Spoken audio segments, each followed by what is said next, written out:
Yeah, it was definitely a weird match just because I actually texted my friend this. It was the first time me playing someone younger than me, and probably even at least 7 years maybe. So it was definitely a different feeling for me. But then after I got over it and I was like, it's just a match. But I definitely felt a little pressure.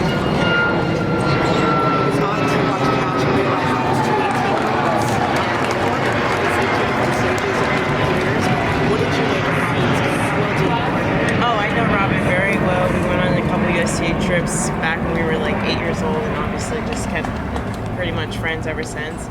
And she played really well. I expected a good level from her. I haven't practiced with her or hit with her probably since we were kids. Obviously, we watched each other play, but obviously coming in, I was pretty not amazed because I knew she strikes the ball well, but I was pretty impressed with that, how well she was striking the ball. It was very difficult for me. But I told her at the end of the match, hopefully next time we're playing it's not in the first round match, hopefully in a final, that would be more acceptable.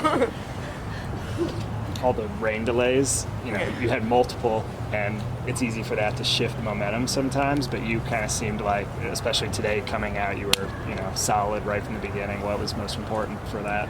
I think for me, I was trying to focus on the first 2 points because I knew the deuce, you want that first point, but I was mainly focused in the warm-up on the ad point because I was either going to be winning the game with that point or saving myself to be in the game. So I was hitting a lot more serves on the ad side.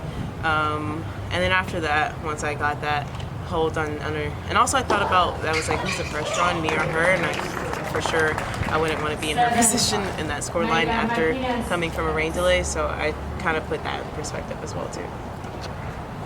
Robin played really a fearless style of tennis, but you've done so as well over the years, both on and off court. Talk about courage and what that means to you. Courage, you said? Courage. Yeah. I think everyone has courage in everything that they do. You never know what someone's, story is, so you never know what things could be, what you consider easy could be not so easy for them, and what they consider easy cannot be so easy for you. So I think courage is defined just by the person and can be defined in many different ways. Coco, Robbins probably has had a more, normal, traditional sort of path through the juniors and throughout. I know you don't spend a lot of time thinking about how young you are, but when you look over and see that she's only 6 months younger than you are, and where she is and where you are, do you allow yourself to maybe give yourself a little pat on the back, like I'm doing good here? No, I think.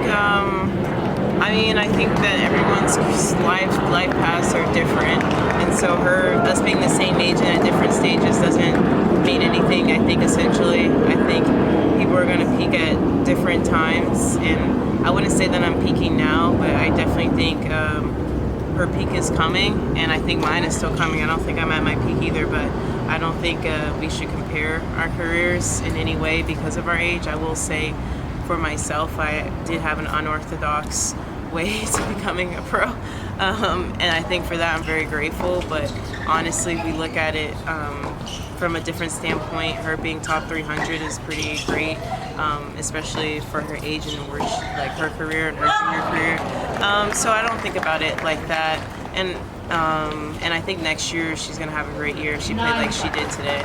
Exactly. She's at a perfectly normal stage of development. I think it's perfectly normal. I think for me, I definitely had an accelerated way to develop, and that could be a good or a bad thing. And I think for me, it's mostly been a good thing. I've seen, you've seen trends in the past of people crashing, and I think I'm doing a good job. Hopefully, you don't crash, but good job so far.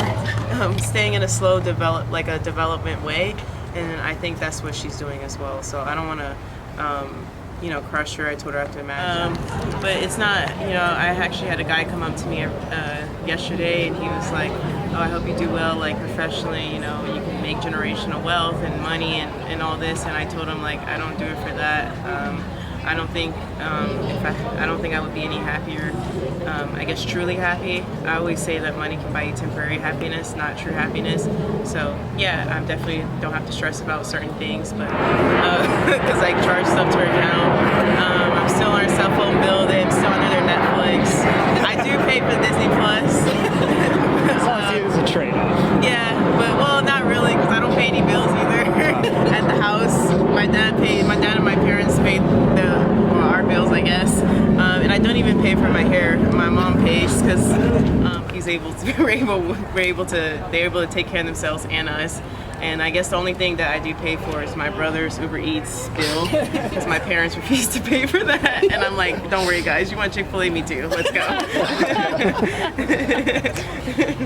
Coco, looking ahead, you'll face Bianca for the first time. I'm just curious what you make of her as a player, just her play style, and how you think your play styles kind of match up. Yeah, I think she's a very aggressive player.